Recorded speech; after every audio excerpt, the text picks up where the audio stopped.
Anak, malapit na Valentine's, wala ka pa rin jowa? Anong wala? Papunta na dito yung manliligaw ko, Nay. Talaga ba?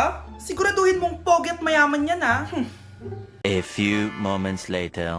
Tao po.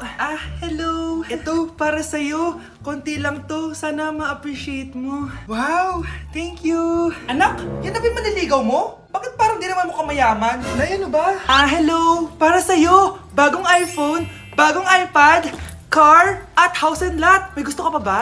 Ayan yung gusto ko. Yung mayaman. Yung ibibigay lahat ng gusto namin. Hindi ko man mabibigay lahat sa'yo, pero mamahalin kita ng tunay. Nagmamahalan nga kayo. Gutom naman. Ako piliin mo. Ibibigay ko sa'yo lahat. Anak, ayusin mo yung pagpili mo. Ikaw yung napili ko. Sabi na ako pipiliin mo. Ang napili kong i-busted.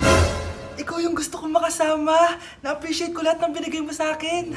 Ang bobo mo talaga, anak! Boss, pinapatawag ka na ng daddy mo sa mansyon. Sige, papunta na ako. Hindi pala siya gold digger. Sasama kita. So, mayaman ka talaga? Yun naman pala. Sama din ako sa mansyon mo. Hindi pwede, Nay. Bawal sumama ang mga gold digger. Tara na, babe. Una na po kami.